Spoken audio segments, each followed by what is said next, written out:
This is Geek Gab with your hosts, Dornall and me, Daddy Warpig. We are back.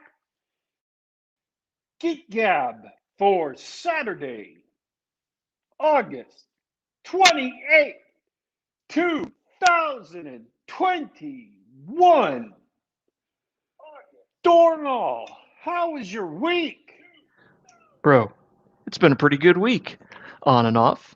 Working from home is still the pits, but it's better than the alternatives. And as far as the outside goes, it's the last hurrah of summer. The days are getting shorter, but it's 70 degrees and nice for the past week. So life is good. What can I say?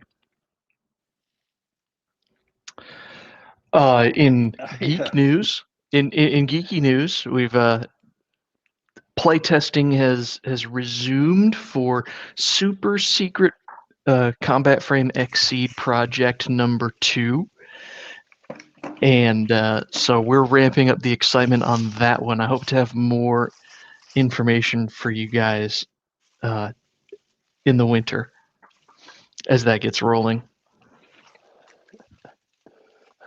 I've got some news, but I want to let you finish first. Well, It's that's all I got for this mind week, blowing. DW. I'm ready for you to blow my mind, DW. How was your week? Well, this actually had nothing to do with my week. It was just news that crossed my desk last night as I was doing my normal thing. Um, and I don't want to talk about the politics of the situation because the news itself is so awesome. I couldn't believe it. I was stunned. It was hilarious. As part of their investigation into an incident that occurred on January the 6th, the uh, the Congress has appointed a committee, and the committee has decided, in its infinite wisdom, to subpoena vast amounts of records um, bearing on a wide range of topics, not just the incident on the 6th of January, from about 30 different social media sites, including last night, the news told me 4chan and 8kun. 4chan. Congress has subpoenaed posts from 4chan. They have voluntarily asked for posts dealing with the 2020 election. And 4chan, and this is where things get more delicious than I know what to do with. If they comply, 4chan will pass along electronic records of all the posts on the site, anonymous posts that can't be traced to anyone, dealing with the 2020 election. And congressional staffers are going to have to read through Every single slash post meme slash poll meme, every single slash B poop post, every single random errant thought of any anon on the entire site about the election, they're going to have to wade through. Oh, wow. The Congress has volunteered to bathe in the records of fortune, maybe going back for years. I I take it they don't really understand the magnitude of the undertaking. I don't think they understand at all what they've asked for and what's going to happen to them. You heard these news stories of Facebook censors getting suicidally depressed or becoming radicalized right wingers because of all the memes they have to review and censor. And I just imagine in my mind all these congressional interns and staffers going insane and becoming slash poll anons and B-tards and Q-tards and pizza gators because of all these memes and posts and everything they have to dig through. I want to hear stories of them going nuts. they just let themselves in for the modern version of a H.P. Lovecraft, one of his books, like the Necronomicon. Reading 4chan that much is like the modern day Necronomicon. They're taking a sand hit that I don't think they are prepared or even understand that that's what's going to happen. And I want to hear about them becoming anons because of this, and they're going to start sending Holocaust paypays to people. Yeah, that's So those. Yeah, those are pretty wretched places. Whew. that's my news from last night. Is just this. There That's are what we want. just some things you shouldn't volunteer for, and Congress has volunteered for that because they don't understand the world in which they live. I just love the idea of things like 4chan posts and Pepe memes just getting into the congressional record. Just that's what I want.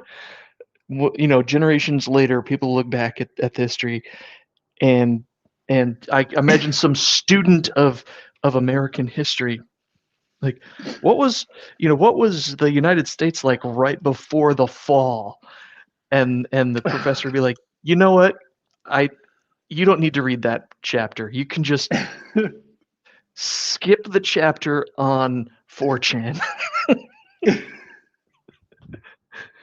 It was kind of embarrassing. That's amazing. Oh, it's glorious. It's awesome and it's glorious, and it makes me weep almost just thinking about it.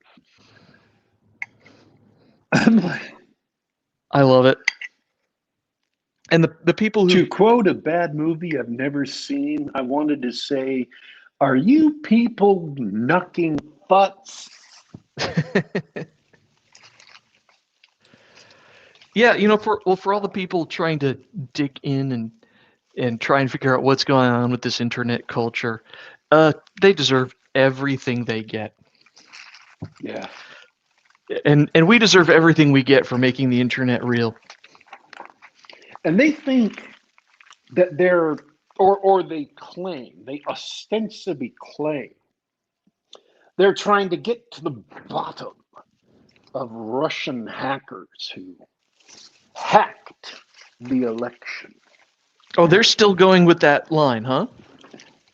That's why that it's justified is Russians for interfering with the election, and that's what this is all about. That's why this is good and right and justified. I'm like, well, I don't care. I mean, sometimes if you get what you ask for, it genuinely, uh, you know, it genuinely will drive you mad. That's a great story. Yes, everybody in Washington deserves everything they get. Yes. Ah, that's So not too extreme. I'm going to keep you guys abreast of the developing situation. If if I hear any updates on that or what goes on, maybe there'll be a court case. Maybe 4chan will fight this. I don't know. Does Moot still run the place? I thought he gave up a long time ago. Um, I don't know. I actually don't. I but don't know yeah, that much about 4chan.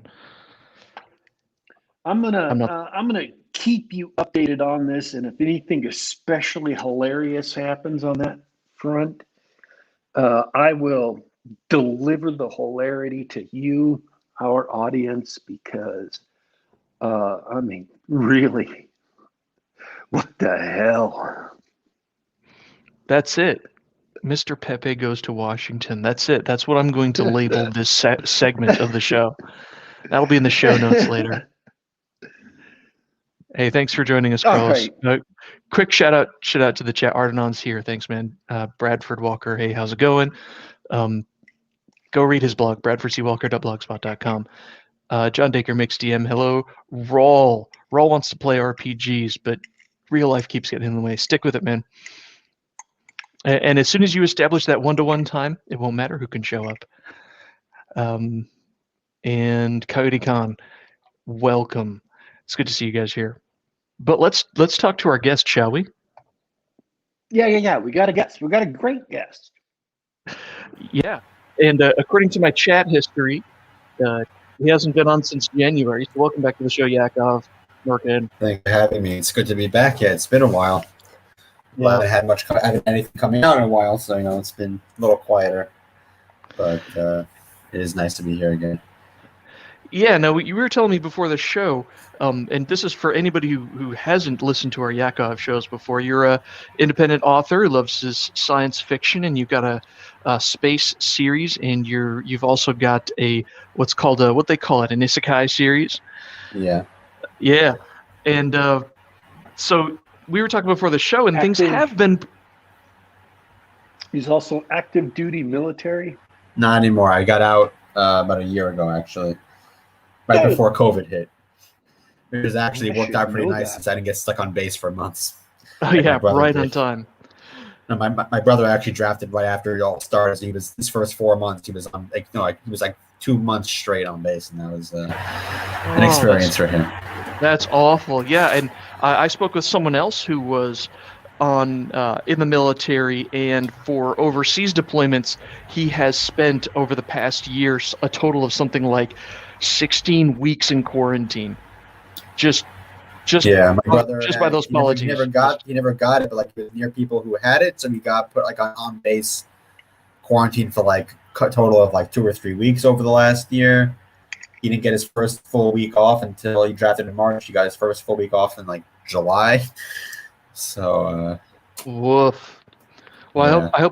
I hope they're kinder than you're talking the Israeli military, right? Yeah. So I've heard a couple things about the U.S. military where they've got such a need for people in various theaters that it's like, okay, so you just finished your mandatory 2-week quarantine, and so now your leave is up because it was a 2-week leave. So now we're going to send you back out. Yeah, that doesn't sound fun. It's rough out there. Here it's just mostly the same. It's only everybody's within country, so it's a little simpler. But yeah. But you were saying that for you, because you're out now, life has settled down for a little bit, and you've just sort of been plugging away. So it has been a slow year for you, except now you're ready to release some books. Yes, I'm going to be, God willing, putting out 5 books before the end of the year. So I hope you wrote them all. Making up for lost time. Yes. They were. I wrote like 3 or 4 of these 5 during the first lockdown last year. It just took enough longer to get everything like ready and crowdfunded, and then all the art done because there are internal arts in each book. There were 7 internal illustrations per book, so that took time to get done. Plus, I had some delays because my artist lives in the Philippines and their internet apparently is, from what I understand, is very, very bad sometimes. So there have been periods of time where he couldn't get online for lengths of time that slowed everything down. But everything is fortunately gotten to the point where everything is ready now. I'm just waiting on the formatting of books 2 to 5 right now, and that should be getting here any day now. So, all right. Well, you've got a lot of dangling threads there. That's going to be my new. Yes. That's going to be my new phrase when I'm talking to guests now. So let's recapitulate just for the folks who, and I'm going to put your Amazon page up here. Okay. For those of you watching live. Can you tell me a little more about the book series that you wrote, and then I want to get into the nitty-gritty details on all that stuff you talked about. Yeah, well, I mean, it's a very different kind of story, a much simpler story than what I did with Galaxy Ascendant, because that was like a very big scope, like a lot of viewpoint characters, space opera, whereas this is a much more narrow story. It's a single character viewpoint, first person. And it's a much simpler story of an IDF soldier who gets isekai'd to a fantasy world, and he gets pretty involved in goings on this world. I mean, it's hard to really say because I've already written 6 books. I have to figure out what I can say without spoiling stuff from like the later books, because like there's a pretty big, I guess I don't know if it's really a twist or a pretty big plot turn at the end of book 1 that really sets the stage for the later books that I don't want to spoil for people, but he's like, I think I described it once as like the character basically went to hell with a prime directive from Star Trek. Like, I'm going to interfere as much as I want because I could make things better. So, Love it. Yeah, he proceeds to get very involved, and also takes a full advantage of not being in a military structure where he has no authority anymore. He gets to decide what he wants to do, and he has some authority and some influence even at the very beginning. Minimal at the beginning, but he has enough that he could do what he wants, and where he needs to be helping, or who he needs to be helping. And it's been a lot of fun to work on. Cool. All right, let me ask you about that character, because this is something that I don't recall you talking about last time we spoke, which is the idea that he's removed from that command structure in the military. So how does that change the way this soldier acts and reacts to all the crazy stuff that happens in the book? Well, it's mainly just that he doesn't have to answer to anybody anymore, at least not in the same way as before. So he's not constrained by rules of engagement. He's not constrained by politicians, especially. So if he sees that something is happening in a place, and he decides that's what happens pretty early in the first book, that there's a problem somewhere and he could potentially help, and he's going to do it, even if he's technically quote unquote supposed to go do something else now because he was summoned here for some reason he doesn't know what the reason is when he first arrived. He just kind of arrives in the middle of nowhere, and but once he finds out that there's a problem, and also a problem that kind of reminds him of a problem that was going on back home. So he decides, well, here I could actually make a difference, and here I could actually do something and make sure that it gets resolved in a proper way, and that's what he sets out to do. And that's really the first book is just him working on getting that single problem resolved, as he also kind of adapts to this new setting and makes some friends, and learns more about his new ability that he gets when he gets to this world, which is and it's not really a spoiler. He gets the title is kind of a hint to it. He gets light magic, so he can control light, basically. Because I wanted to give him some kind of ability that was not an overpowered one, because I don't like those kind of stories, because those get boring, where main characters are overpowered in a lot of these isekai stories. And I wanted an ability that required the character to be clever about how he uses it to make it effective. And also, obviously, it lent well to the title idea. So I just ran with that. I think I see where you're going with that. You instead of the main character being the all-powerful, prophesized one who's going to save everybody with his sheer power, it's he does have some supernatural ability, but it's his. What would you say about him that makes him successful? And I'm assuming that he's successful. What makes him, if not his, prophesized gift or whatever, special powers, what makes your main character, what's his name? Uriel. Uriel. What makes Uriel successful as a fish out of water in, your crazy fantasy world?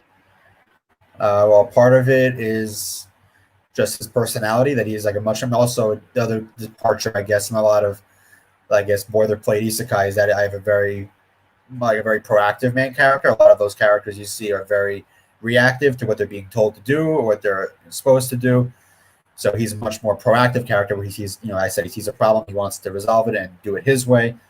And I mean, also obvious, and also his knowledge that he brings from our world. I mean, whether it's knowledge about how similar situations played out, or just knowledge about, from his military training, from his general tactics, or just how to organize things, and also potentially technological knowledge that he might bring from this world that they don't have access to in the fantasy world. So all of those things. I wanted a character who has to rely on being clever to solve his problems, about being clever, and also his friends. It's also a lot of the problem I have with a lot of stuff in this genre, is that the supporting characters or the side characters often become superfluous because the main character is just too powerful. So I wanted to kind of build a squad that he has, and you can see them all on the cover. All of the main group is on the various covers, that when they get into big fights, they're really all needed, because on his own, he doesn't have a whole lot of offensive ability beyond his weapons. I mean, he figures out some more clever things to do with his magic later on, but at least at the very beginning, I mean, his magic basically lets him create a flashlight or like a strobe light, and then some of the other things to could play around with bending light a little bit, also for illusions or things like that. But you can't win a fight by blasting somebody with that. So he does have to rely more on his allies to help win these bigger fights, especially against more powerful enemies, as they will encounter over the course of the series. Cool. And this maybe says more about me than anything else, but I got the name of the series, Light into Another World. Love it. Yeah. Well, all right. I don't want you to spoil too much about what happens in the book, so I want to know a little bit more about the technical aspects of putting this whole thing together. So you wrote, like you said, you wrote a bunch of them in 1 year, and you're preparing to release them all at once. So first of all, what made you want to do that? Write all 5 books and then release them? Well, people have said, I mean, I don't know if it's never one size fits all, but obviously to constantly be having new stuff coming out, does help with like the Amazon algorithms. and just keeping up interest. So there is, I mean, and that's like in the self-publishing world, the indie publishing world, it's just really helpful to always have something new to be talking about, especially if it's in the same series, because when the second book comes out, Amazon will boost it a little bit, and then you can, and then you can help, get more people to see the whole series, and they'll buy the whole thing, and then just it hopefully will keep building on itself. By I know people won't be forgetting about it because they're coming out on a regular basis. I mean, these first 5, it'll probably be a little bit more of a gap between the next batch of books. Like it's going to be like my plan hopefully is to like leapfrog like 5 at a time basically. So like the next Kickstarter will be for book 6 through 10. I'm currently writing book 7, and just keep that up. And then those 5 I'll release also one after the other, one like each a month apart, and all the way until I finish this series, and then move on to whatever's next. But I really want to just keep it moving. And also these are short books, so I'm able to do them more quickly. These are only 50,000 words a piece roughly, compared to my previous series. They were all 100,000 plus. So it's also a little bit of a departure, and more products to sell also. It helps. That makes sense. But sound like a business marketing decision, but yeah. How do you? And also the art is a little cheaper too. That helps also. The art is a little cheaper. What do you mean by that? I mean, compared to my previous series, I mean, those are those are all hand painted, the Galaxy Ascendant covers. So obviously those are going to cost more for the artist to produce and these are all digitally, and they're still really, really good, but they're digitally done, and the art style is a little bit simpler. So it's a little bit more affordable, because I wouldn't want to do a $700 cover art for a 200-page book or less, because it just feels like it just won't be financially feasible, or make the Kickstarter need to raise a lot more to be able to afford everything. So for this, these are much cheaper, so I can afford to do that. Also, obviously, internal art kind of brings it up again, but not enough that it is still, these are still easier to produce in terms of cost involved for production than my previous books that had much more expensive covers. But it doesn't mean they're any worse. These are just different art style and done digitally. And but there's also, I wanted this style anyway for this kind of series. Also, I think it hopefully will help sell, because anime style stuff is pretty popular right now, and maybe the type of reader who likes that kind of style is going to like your book anyway. Yeah, and they seem to be more open to new things than Star Wars fans are. So I think it's a better target audience also. Yeah. So how much of that decision was a reaction to your space opera series versus just wanting to do something new? Like how did your original series factor into what you did here? If that makes sense. I don't know. I don't think it factored in that much. I mean, apart from wanting to do something different, I wanted to try something shorter, like shorter books. I mean, it'll still be a longish series, but I wanted to do shorter books because I wanted to try out releasing things more quickly and more regularly.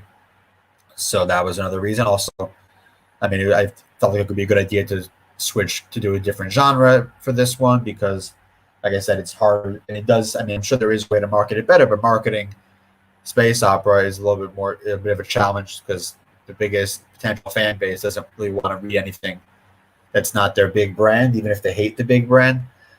So that was for sure part of it, but mostly I wanted to do something different. I wanted to do something fantasy this time. And I've been watching a lot of anime stuff, and it was like, I was like, why not try this myself?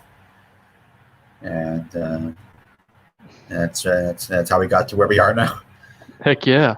Now I just assumed that 5 books was the end of your story, but you're planning 6 through 10 and further.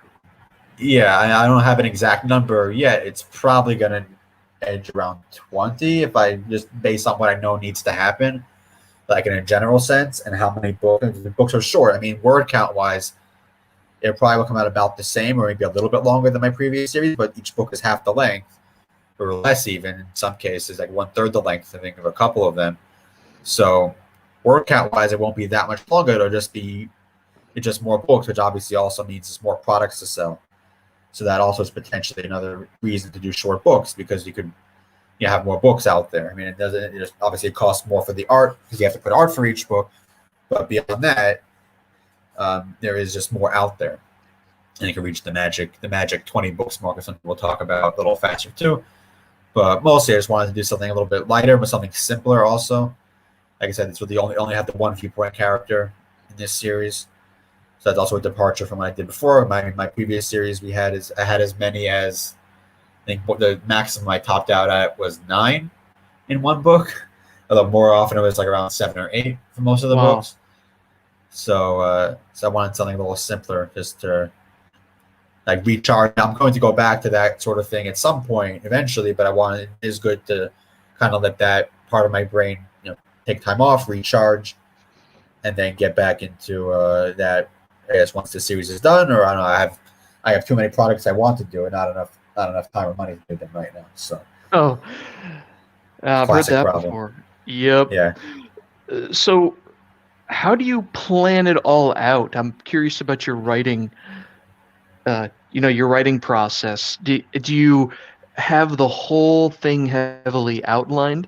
So this will take about 20 books, but I know exactly where it's going, or do you outline every individual book, or something else entirely? It's kind of a mix of both, because I have like a general idea of where everything's going to go. Like I know how it's going to end, more or less. I know like basically all or most of the major moments, the major plot points I want to happen at some point, or need to happen based on what's going on.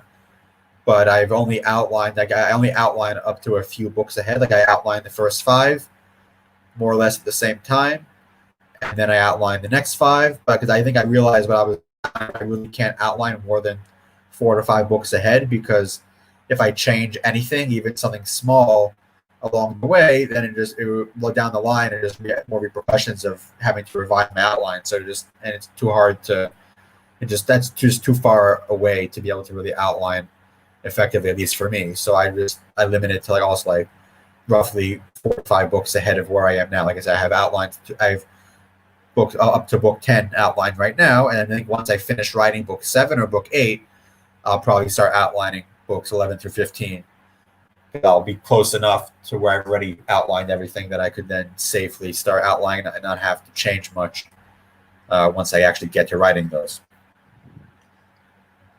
And but the outlines themselves aren't that complicated. I mean, they're just shorter than my other outlines. My previous series because it's a much simpler series. I don't have to worry about different characters in different places and how their plot lines intertwine, because they're only following the same one guy the whole time.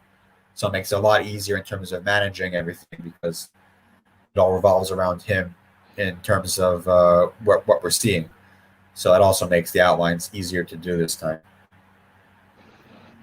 That's good. And that makes it easier for you to pump out smaller books on, as time allows around, your regular work schedule and everything. Yeah. You've got we were talking before the show that you've got a day job, so this is definitely something that you're still working on as a side gig, or it's more than a hobby for sure. Well, it almost feels like I'm working 2 jobs sometimes, because there's so many things involved in this that, like, my parents keep telling me that I should put this on my resume and like play it up more as like a small business, because it kind of is. It's just very, very small business, but it is like a small business at this point, between the, especially once you factor in the crowd funds. And this was my best crowd fund by far for any of my books when I did one for this series. Like it was, I was trying to raise more also, but I raised more than twice as much as my previous high. So, I don't know if that's just a factor of because of the type of series it is, or I just have more people who read my stuff now, or what, but it seems to be working. But it is like, there's like a whole, beyond the art and getting the formatting done, and there's also like the internal arts that adds another layer of complexity and things I have to manage. I also actually bought partial rights to use 2 old Israeli songs, like lyrics, in 2 of the books. So I actually did that like a month ago. I finally found the company for that. That was worth it, and it wasn't that expensive. That was kind of surprised how cheap it was. But that's like another aspect of like something else that I had to do to get these books done, because I didn't want to include anything in there that would get me in trouble later. So I had to find who to contact, and that took forever. But so I mean, it really is. I mean, it really is like I said, it's a very small business, but it technically is a small business at this point, and hopefully it'll keep growing. But that just makes it more fun, I guess.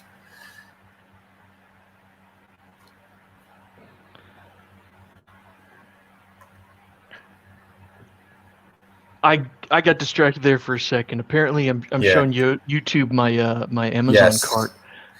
That's funny. All right, I'll stop that.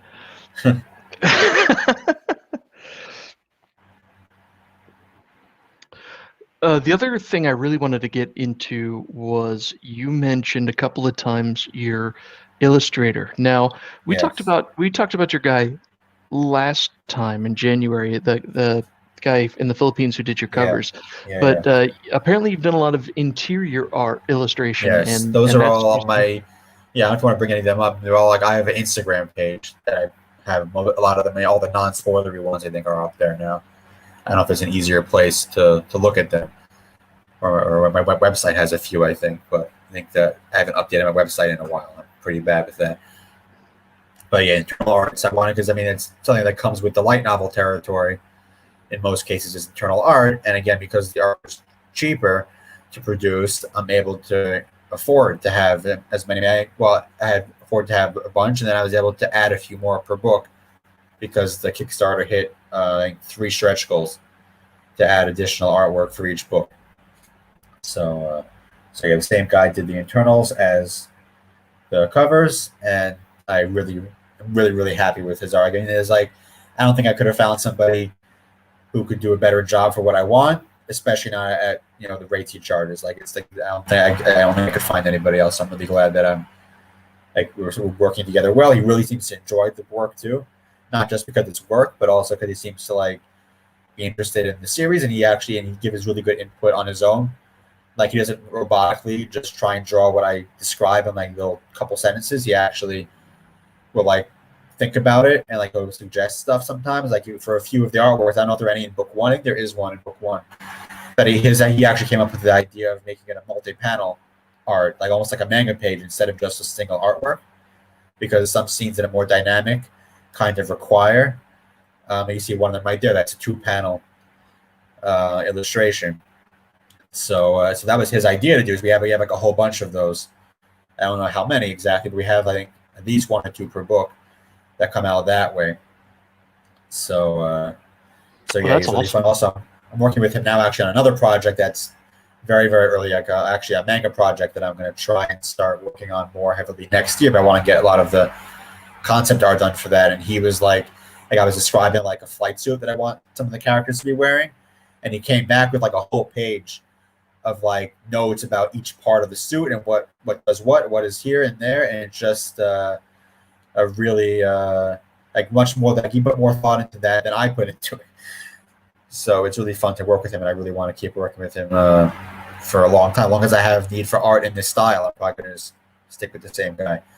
So that's a great partnership. He sounds like he really loves what he does and gets into a few times he even asked me about a couple of plot points, because obviously he's doing the art he's done the art for all the books, so he's he's seen some spoilers, so he's been able asked me occasionally about if what this is or whatever, and because he seems to actually have an interest in the project beyond just its work.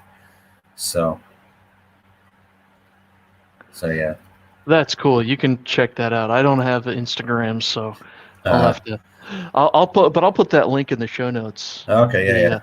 I also post ninja videos there when I can go to the gym again. Nice. I love it. Okay, so here's the follow-up question. So you're doing this light novel series, and you've got a really cool artist who's excited, and he does the style that you want, and he goes above and beyond what you need. So when is your comic series coming out? I don't know. It depends on how long it takes for me to get the hang of scripting. I mean, I've done maybe 9 or 10 pages that I've written up so far. Actually, meaning I have to ask him what he wants to do. I know different artists, I guess, like different amounts of different levels of detail in what they tend to do. Because like I said, he's already been really good with like understanding what the scene is and being able to like portray it in almost comic form already. So I'm gonna actually have to ask him if like how, in terms of like figuring out how the panels get placed, because that's something that I have no experience with and I have to like kind of visualize it, and it's tough to do compared to, I mean, the scripting part is not so hard for me, but figuring out, you know, how to arrange panels and what size and what shape, that's something that it's hard to visualize. So I'm going to try and see if we could continue like with his input on that. But for now, he's just working on character concept art. I also have another artist that I found who's like specializes in spaceship art. So he's doing all of he did all of the human starfighters for the series. It's basically it's Girls and Panzer meets The Last Starfighter is the comic elevator pitch. So anime girls flying starfighters in space. But so I already have a bunch of the artwork from separate artists who specializes in ships. Did a bunch of the ships, and my artist who's going to be doing the actual comic itself. So he's working on character concept art. And I think he actually just sent me today. I have to go over it. He sent me like character expressions for a bunch of the main characters that I just need to approve before we move on to coloring there. So awesome. So my hope is sometime next year. I think what I would have to do is also I'd have to figure out how to time things. I want to keep working on Run into Another World, obviously, but I don't want. So I need to make sure like that one Kickstarter is fulfilled before the next one is launched. Because I don't want to be one of those guys who starts a million in crowdfunds and then doesn't fulfill them forever, or like starts a new one before the other one is fulfilled. So what I would hopefully do is kind of in between one of the batches from this series, do a crowdfund, like an initial crowdfund to get started on that, and then maybe like kind of like alternate between the two or whatever. But I mean, the big reason I wanted to do a comic also because I could because there's less writing involved. Because there's just fewer words to write for a script, even though it's obviously more complicated in other ways. It's just a lot less for me to do in terms of words on the page. So it's something that I could more effectively do 2 products at once in terms of writing time than 2 book series at once. So I wanted to try that. Also, it was a fun idea I wanted to write, and it seemed like it needed to be in a comic versus a book, because when you're like, especially when you have like the whole focus is on like dogfighting in space, so it just would work much better in a visual medium, I felt. So that's why I wanted to do that. So I'm gonna hopefully start posting and sharing stuff from that maybe end of the year, or then hopefully do a Kickstarter for that at some point next year. I don't know when. I mean, it would for sure be after the second Kickstarter for this series, but I don't know how long after or exactly when. Hopefully I'll figure that out more once I write more. And once all the basic, like preliminary concept art is done, then I'll have a better idea. That's good. You got some support from Fiona Wolf in chat, who encourages you not to George Martin it. Yeah, that's my number one. Apart from making money with the books, that's my number. I don't want to do that with any of my series, if I can help it. And obviously, I want to get things done quickly, get things. And keep things moving in a timely manner, keep people up to date when there are delays, because life happens. Just keep people in the loop and get the work done. So far I've been able to manage it. I mean, like I said, with delays occasionally, but that's inevitable in life. And just get more stuff out, get people excited about it, and because I'm excited about it, it's fun.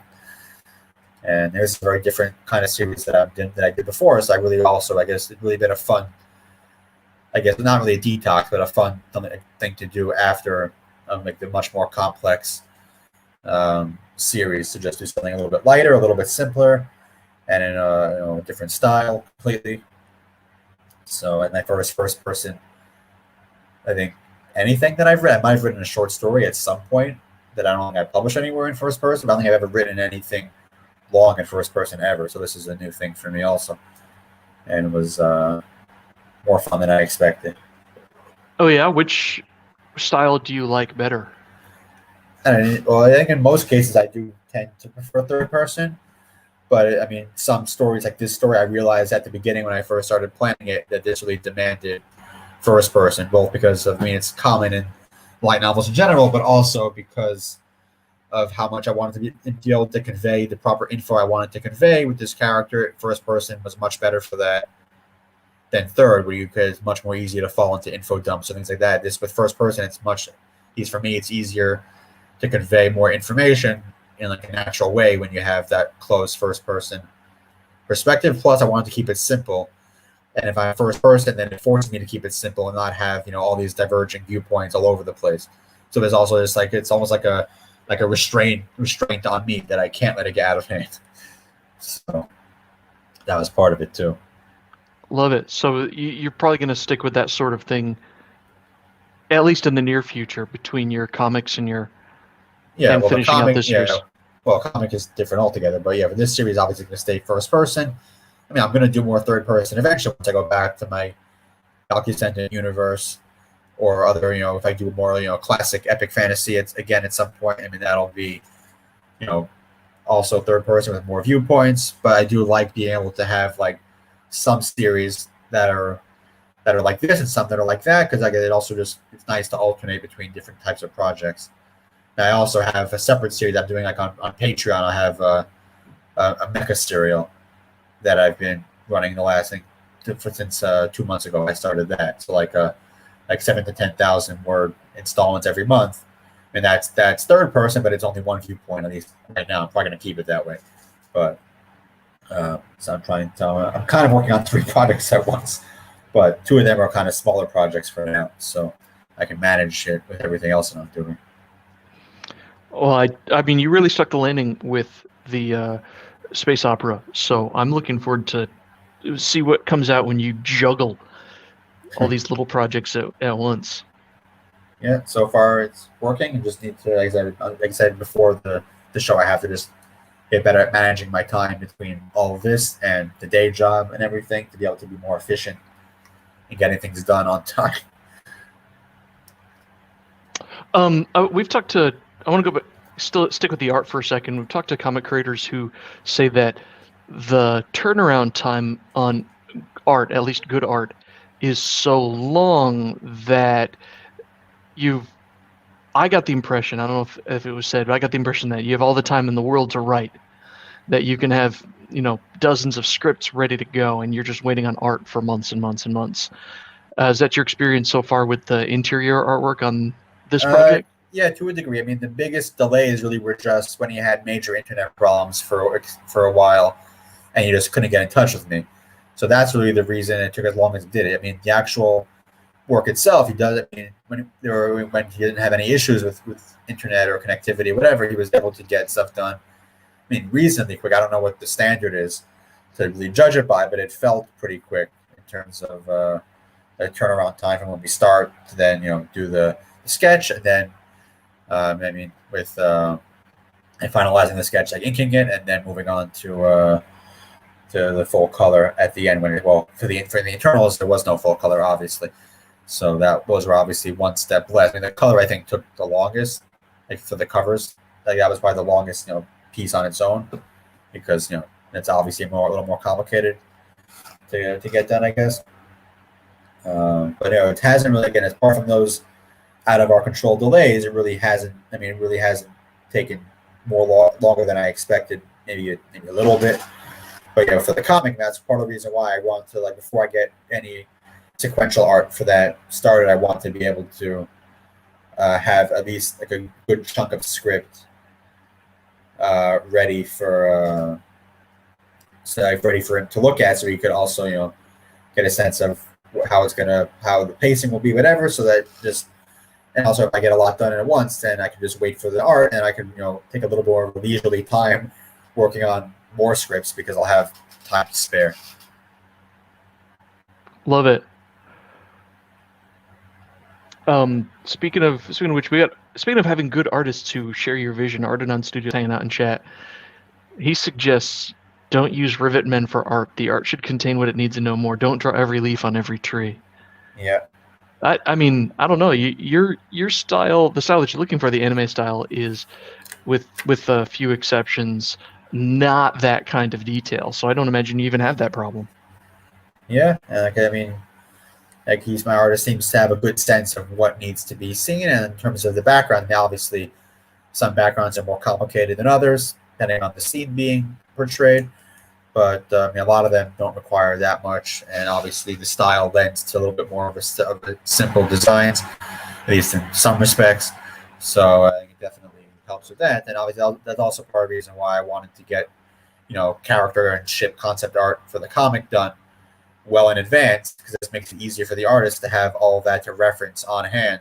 Like the ship art that I got even included like a top view and a side view, so he really has a lot of reference for everything. That is will make the actual art, once we get to the sequential stuff, go a little bit faster, because I won't then have to come up with all those designs for things that are going to appear a lot. For things that will appear once or twice, and that you come up with on the spot, I guess. But the things that are going to be constant and needing to be on screen throughout the series, you want to have those references. So I mean, for this series now, I mean, all of the main characters have been on a cover already, so it's a lot easier if I want to commission art of them again. With him, I could just tell you, he knows the characters by name at this point, so I could just say, like, this is who it is, and if there's a different outfit or whatever needed for that scene or different equipment, I could just add that. But otherwise, he knows how they look. He knows, what they're wearing, what equipment they have. So it just makes everything work a lot nicer and a little bit quicker also. It sounds like you've got it all figured out, and all we need to do is figure out how to get 30 hours into every day. Yeah, that and figuring out how to just get better at marketing in general is but that's a constant struggle. I mean, I'm trying to figure this out. I think I've gotten better. It's just not as fast as I would like. But it is, I mean, as evidenced by the Kickstarter being my biggest one by far. I mean, obviously something went right with that, and I've found some better places to promote this series because, again, anime style, like fans of anime stuff tend to be easier to find and reach than space opera fans beyond Star Wars pages. So that helped. I actually found some Israeli anime fan discords that I promoted in. I had to use my Hebrew a little bit to promote it in those groups the other day. So that was fun. And also once we have conventions again, whenever that happens, I'm going to try and get a little table at some of these local. Like we have a bunch of small anime focused conventions here every year. I think I went to one just to see what it was like a few months ago when we had a brief window between gave me maybe 2 or 3 weeks where things were almost normal before they got back to not normal again. So I got to go visit one just to see what it was like, and so I definitely want to try to get a little table at one of these more anime-focused places or conventions next year. Hopefully, hopefully things will be a little bit more open. Two things from the chat real quick. Carlos Carrasco asks, in your story, is Uriel the only character with a superpower? He is not. I mean, it's on a fantasy world, so magic is. I mean, I don't know how common I would say it is, but it's common enough. I mean, a few of the supporting characters have magical abilities.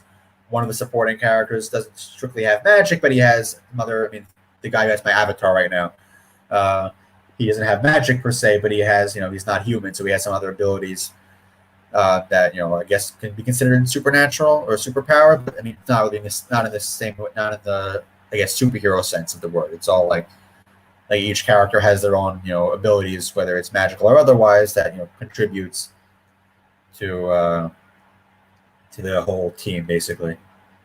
So plus he looks really, really cool. That guy is on fire. Yes, he's yes. Well, that's natural, so it's fine. He's safe. Hey, Ardenon's got some advice for you. Commission a simple 3D wireframe of your spaceships. Use a lot in the comics so that an artist can import the wireframe for use in drawing odd angles. Yeah, I guess I can look into seeing how much that costs. I mean, when I commissioned the concept art, it also came with a black and white, a labeled version with different labeling, which certain parts of the ship. So I have like a black and white version, and I have the color version of like a basic image, and then the side view and the top view. So I'll see. I'll ask I already sent my artist those concept art, so he could already start getting a feel of what they look like, and figure out just if he wants to practice it all, just because I'll have a few months at least before I even want to start doing sequential art for this. So that's part of the reason why I wanted to get the ships, especially the main ships, done now. There are a few more I have to do still. I think maybe 3 more that I have to get done early that'll be appearing a lot, but most of them are done already. So yeah, I'm gonna ask him what he wants in terms of how much information I give him in terms of scripts and everything. But this is still very early on in the process, so I'm not going to rush that. I'm going to have him take a break from that at some point to go do artwork for volume 6 through 10 before too long. I'm going to start with those, hopefully another month or 2 maybe. So I want to just keep things rolling. I love to hear it, frankly. Every time we check in with you and what you're doing, I love the stuff that I see. We've and if you guys are wondering what happened to DW, we just got some technical difficulties. But I wanted to check in with you right now, Daddy Warpig, see if you had anything you wanted to say or anything you want to ask to Yakov. There wasn't a technical difficulty. I'm broadcasting into this on my phone, and my thumb, when I went to shift hands on my phone, my thumb hit the leave button. That's not a technical difficulty.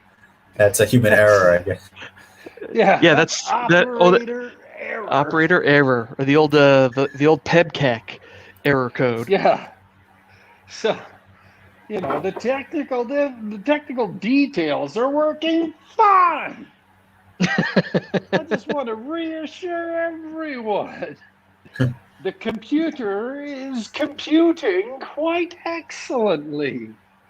No, I just, I was going to ask if these books were inspired by light novels, but John already answered that question all by himself earlier, so I didn't have to answer that. I didn't have to ask that question, and you don't have to answer that question.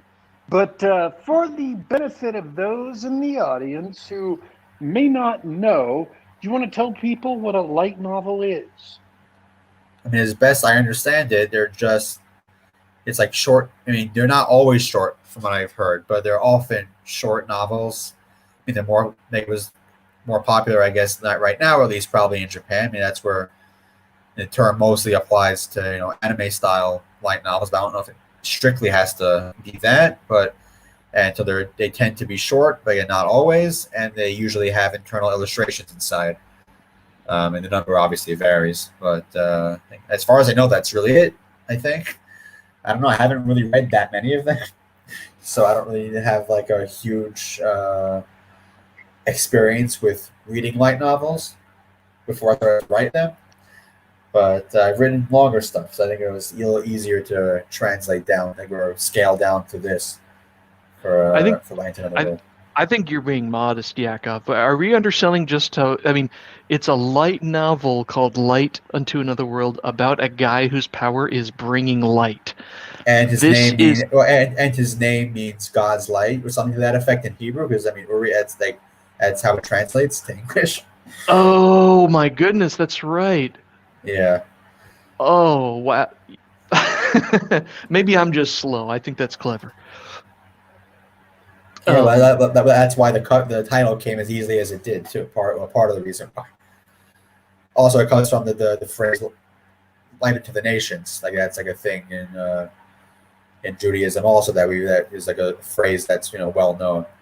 So, and since the main character was a Jewish character, so it also it was a very it made sense to me to use that as the title also. Yeah, and as you said, you've got a sizable group of anime fans there in Israel, so that just obviously that's got an angle in appealing to that audience, but how does it affect the way you approach the story or the character? Wait. What I do? Israelis are weebs? I don't know how. I don't know what the percentages are, but there are plenty. When I went to like that, like in general, like I guess Israel's, I guess closest equivalent to Comic Con I went to maybe 2 years ago, and 90% of the cosplays that I saw there were anime cosplays, and there are a bunch of anime, like small anime conventions or stuff like that over the course of the year. So there's again, I don't know what the raw numbers are, but there seems to be no small amount, and then people seem I to be never excited would when have I shared guessed it. that. Yeah, it gets everywhere. Never, ever, No one's ever immune. would have guessed that. That's amazing. I interrupted you. Yeah, You can go so- ahead and answer the question. I'm so sorry. So the main, I guess the main way that influences the story is that's I have a very like a religious character also, which is something that you don't see very much in modern fiction, especially fantasy in general, especially not religious characters in a positive light. So I wanted to do that also, something that I could actually, do a Jewish character right, because 90% of the time it's done by Hollywood or whatever, with where even if they're Jewish people themselves, they're like completely unaffiliated. So like it's like very, very bare bones, very generic, and there's never a religious character who's also like someone who could fight. So it's like it does bother me a little bit because it can be done better, and I can do it. So if no one else will do it but me, so I was like, you know what, I'll be the one to do it and write like a religious Jewish character who's the hero of a fantasy series, because it hasn't ever been done before, as far as I could tell. Good for you, because Hollywood comes out with nothing but trash, Yes. and the last thing we need is yet another of the stereotypical Jewish atheist characters. Yeah, or like the wimpy characters, and it's just annoying. Woody Allen style characters. Yeah. Oh, I was thinking Ben enough. Stiller. Or Ben Stiller. Yes, I've had enough of that. So I'm doing very much different thing. Also, again, I can portray type of Jewish character that I want people to see, and give like a better portrayal of things than someone who's completely non-religious. Yeah, you're like I just got out of the Israeli military, dude. Israelis are badass. Let's not go with these wimpy stereotypes. Yeah, and there are plenty of religious guys in the military who can kick ass if they need to. So, even Israeli TV is the same problem. They'll have tough characters, but they almost, I don't think I've ever seen an Israeli show even that has like a tough character who is also religious. Like the big show Fauda, that was which is terrible, by the way. At least for my opinion, I hate it. But part of my issue with it is like they can't have one religious character out of the Jewish characters on the show. There's too much to do, apparently. So it's like even here it's the same problem. Those two never combine. So I was like, okay, I'll do it. And people who have read the book so far, I mean, not many yet. Obviously, it hasn't out yet. Although my Kickstarter backers did get book one already, in ebook format. Do seem to like it and like the character, and I don't think it's overloaded with religious stuff in the book. I think my main beta reader on Twitter, he's Archivist Pope. I think you might know him also. So he offered to beta read the whole series, and I wanted somebody who wasn't Jewish to beta read it, to make sure that anything that's in there, whether it's transliterated, prayers or stuff, which obviously was translated too when necessary, or any references to stuff, that it's not too much for somebody who's not familiar with it, obviously, because I don't want to be that guy who writes like something that's only really understandable by a small group of people. Right. That makes sense. You have to have gone through Jewish school and read the Torah to understand the series. That would be bad. Yeah, especially because a lot of the anime fans here are probably not religious themselves, so they might not even know stuff. So it's like, I just want to make it accessible to as wide an audience as possible, while obviously keeping the character, true to who he is, who I created him as, in terms of his faith and in terms of his mindset, which is almost as important in some respects. That's good. So, and so far I think it's working. I mean, it's like I said, it's like. I think another inspiration actually for the series was our mutual friend John De La Rose's what was it called, the Nano Templar series that he wrote. Which I think I've read the first. I haven't read all of it yet, but he also, I mean, there was obviously like an obvious allegory for Christianity there, but he did a really good job, I thought, of having a character who was religious and who had positive influence on those around him in order to help them improve themselves, but without the book coming off as like a sermon or a preaching to anybody, which I liked a lot, which kind of helped me figure out how I wanted to incorporate religious stuff into this series in a way that feels natural and influences people around my main character, but without coming off as heavy-handed or anything. I mean, also Judaism, we don't believe in proselytizing, so that wouldn't be natural anyway. But also, I just wanted to make sure it's accessible to a wide audience, but while still keeping what I want in there in terms of who this character is and what values he holds, because that's important, especially nowadays. Yeah, we're in fact we were talking about this with the previous guest, John Mollison. I think it was an after show conversation, but the way the culture is going, people are more open to that sort of genuine expression of religion and religious values without assuming that it's some sort of cynical sermon or being heavy-handed message or something like that. Yeah. And so I'm happy for people like you and JDA and others who are going forth with that mindset. I think one of the best things I've seen in in fiction by religious people is that they don't feel all the guilt for having action and violence and even a touch of allure and sexiness in their works, because man, I tell you, a lot of what they would call Christian media and stories and movies just suck. I mean, I respect a lot of creators, but man,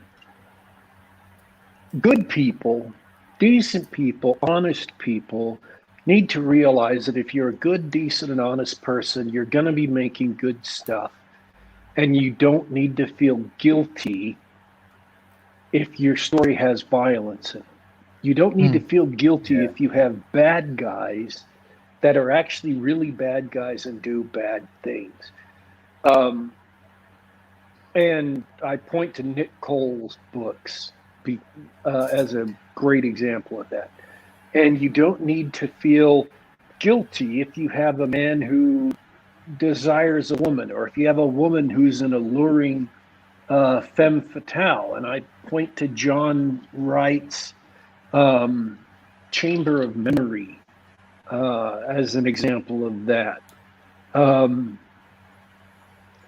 which has a succubus seducing someone as a central plot point. I mean, I understand wanting to write a book that your mom can read and wanting to write a book that your pastor can read. I get that. Or wanting to write a book that you can take before God and not feel embarrassed by. But that's not the standard for quality, and that's not the standard for morality and decency, and that's not the standard for having done a good thing. You can write books that are about humanity, that are about flawed people, that are about the real world without doing anything wrong. But I think it's marvelous, the new generation or the upcoming generation of writers who are unafraid to let their religious influences show, or to even put them central in the books and make them plot points, while at the same time not shying away from the facets of humanity we know are there. We know people are sexual beings. We know adults have sexual thoughts and are sexually attracted to each other. We know people are violent and that war happens, and that some people love violence. Some people love hurting other people, and that combat is thrilling to read about. and that you don't have to feel guilty. Uh, and it is too often good people hamper themselves by feeling like there's a whole host of things they can't do, otherwise it's bad, when in reality, those actions are not bad, and in fact, may be utterly necessary to make good and great fiction. And rather than be worrying all the time about whether it's good or bad, you should just write the absolute best book you can and don't worry about it. Because if you're a good person, what you write will be good. And there's even a section of scripture in the New Testament, for those of you who are Christian, where Christ said, "By their fruits ye shall know them, because a good tree bringeth forth good fruits." He doesn't say that a good tree has to worry all the time and fret and check itself just to make sure it's bringing forth good fruits.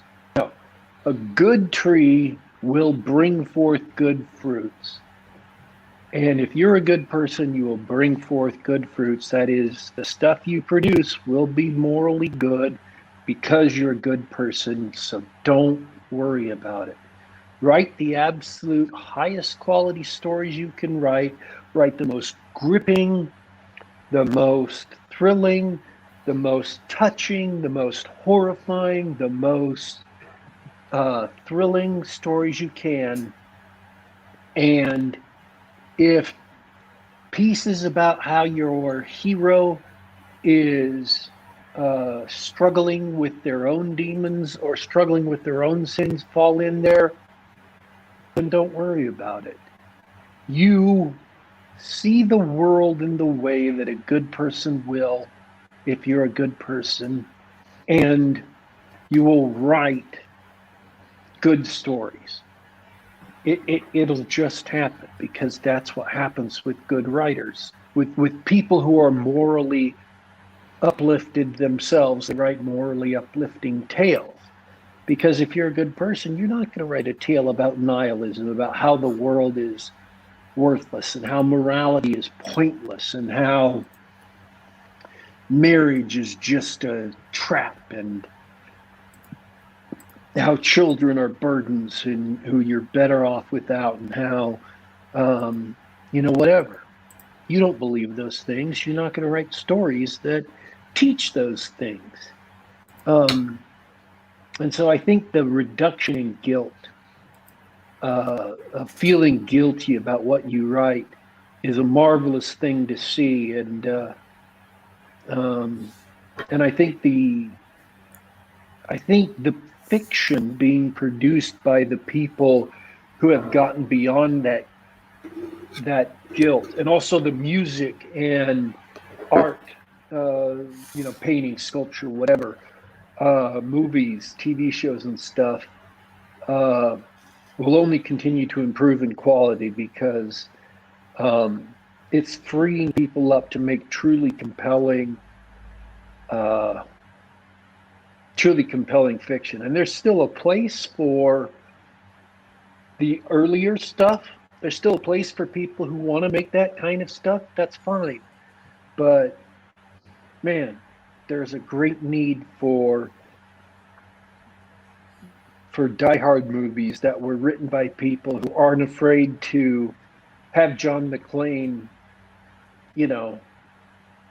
wearing a cross and kiss it, or saying, God help me, or, wearing a Star of David or whatever. Nothing wrong with that. Yeah. Yeah, I mean, a lot of people can't find the balance, I guess, between writing a fun story, but also, being okay with what they're portraying in it. Or that's how you get, the stereotypical, Christian fiction or Jewish fiction that people like, and people often make fun of, and a lot of it deserves to be made fun of sometimes, because it often ends up being boring or just not fun to read, and people who aren't part of your in group are not going to read it because it's uninteresting to them.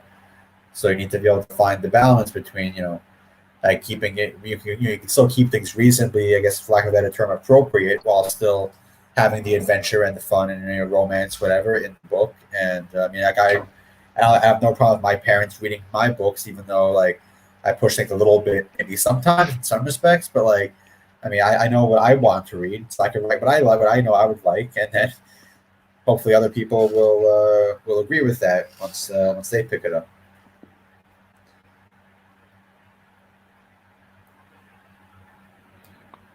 Well John, said. it's your turn. If you thought I had something intelligent to add, the answer is no. You guys said it. That's what I was thinking throughout the whole thing. I'm like, I don't know how to follow this up.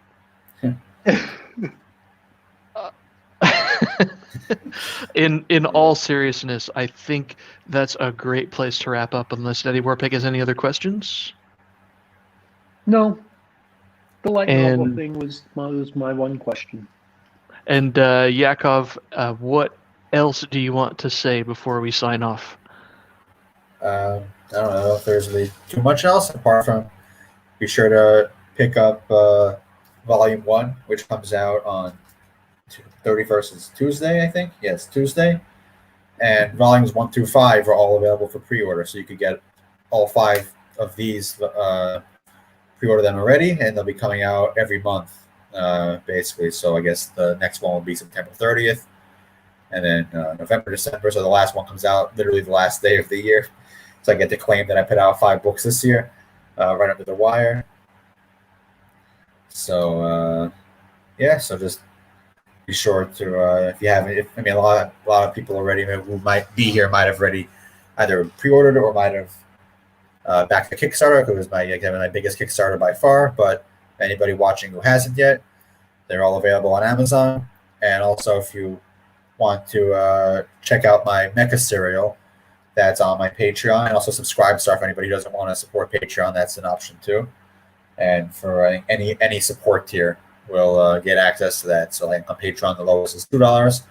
So that's access to the 7,000 to 10,000 words a month, give or take, of mecha space opera set in the Galaxy Sending, actually, but it's not directly tied to the main series at all. It's set like 1,000 years or whatever before, so there's no direct connection beyond the few Easter eggs that people who paid a lot of attention might pick up on, but that's not really the point of it.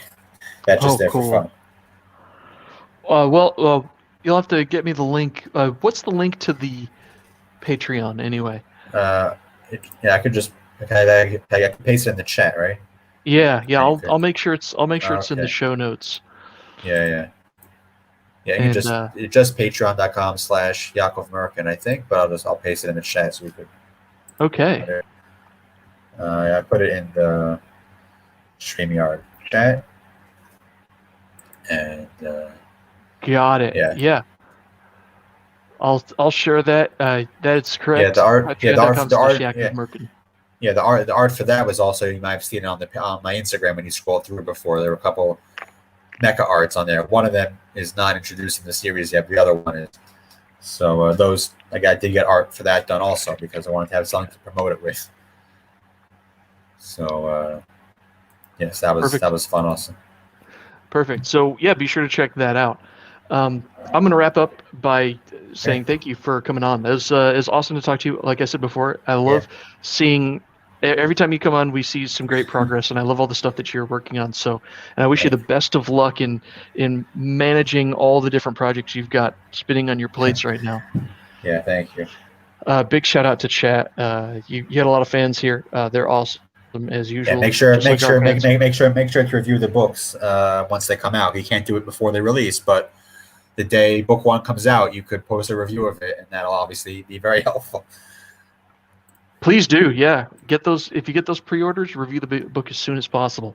That's the 31st they're coming out. And the first book. The first book is and then every month thereafter. Yeah. Oh, awesome. Well, thanks everybody for hanging out and joining us listening today. Appreciate everybody in the chat talking. Fiona Wolf joined us late. Glad to see you with us as always. And big thanks to Yakov and my inimitable host, Daddy Warpig. Oh, is that? Yeah, Is that was me? your name. That was your name. It's my time. It's one of my favorite times of the week, actually. When you do the intro and the outro, I sort of sit back and I'm pumped. I love it. Well, folks, I had a mini rant I wanted to do about detailed art, but today is not the day. Ardenon is right, though. Overly detailed art gets in the way of what the art should convey. And man, do I have a rant about that because it's been bugging the crap out of me recently. So I hope sometime we get a show where that can come back up and I can really talk about that. And it's also got a lot to do with why superhero costumes are what they call spandex, which are which what really superheroes are not wearing spandex. They're actually nude drawings colored on top of with quote unquote costumes and secondary sexual features obscured. They're Renaissance paintings of nude characters, of nude art, and Greek sculptures and pottery and other things of nude figures. When you look at superheroes, the reason why they wear spandex is the same reason why Greek statuary is nude and why Renaissance paintings are nude. And the reason why Batman and Superman's costumes work, but a lot of the costumes from the 90s and today don't work, is the same reason why Ardenon said, don't go with rivet men, don't draw every leaf on the tree. And I really want to get into that as a rant sometime, but those are the basic facts. And if you're especially clever, which being our audience, I'm sure you are, you can already see the broad outline of the point I'm trying to make. So we may get into that some other time. We have another guest coming that next week, though, don't we, John? Yeah, we've queued up P. Alexander of Kursova. He's another guy who's got tons of stuff going on. He's always publishing something new. So we're going to talk to him about what's new in his wheelhouse, as well as get a behind-the-scenes look in the Trollopolis game that we talked to Jeffra about a couple weeks ago. So we're gonna wring every last drop of amusement out of that Trollopolis session that we can, because it was so entertaining. And a vague possibility, depending on schedules and individual interest, it is possible that we could have a roundtable discussion with players of Trollopolis just to hear what their point of view of the campaign was, maybe with Jeffra sitting in. So we're kind of trying to get that put together to see if that maybe works. If it doesn't come together, we apologize, but you know what our plans are like around here. If it does, then it'll probably be a great show. So P. Alexander next week, and maybe the Trollopolis Roundtable some vague time in the future. I'm also I'm gonna see about getting John C. Wright back on the show. So, you know, we're working, we're hustling, getting some more guests and doing some more things. Oh, yeah, one quick review. I rewatched Band of Brothers this week, and in case you were worried, it's still awesome. He was so excited about Band of Brothers, I think he must have hit that leave button again. Yeah, maybe. Yes, it is Yeah. very good. That's one of the best. Hey, you were Okay, so now- excited. What happened? That was a legit technical issue. All right. So I would still recommend Band of Brothers. And I think that's it. I think that's cleared the decks. We're ready to go. I want to thank everybody who tuned into the show and listened live, everybody who participated in the, as always, electrifying and awesome chat. I want to thank our great guest, Yakov Merkin, and wish him all the best with his light novel series. And I want to thank everybody who will listen later on any one of our channels. We're here about this time every Saturday, youtube.com/geekgab. That is youtube.com/geekgab. Or you can get us on soundcloud.com, the Google Play Store, or iTunes Music Store, iTunes Media Store. Just do a search for Geek Gab. We are available to download on the device of your choice or listen to on the web. That's all for today, folks. We are signing out, but don't you worry. Don't you fret. We will be back.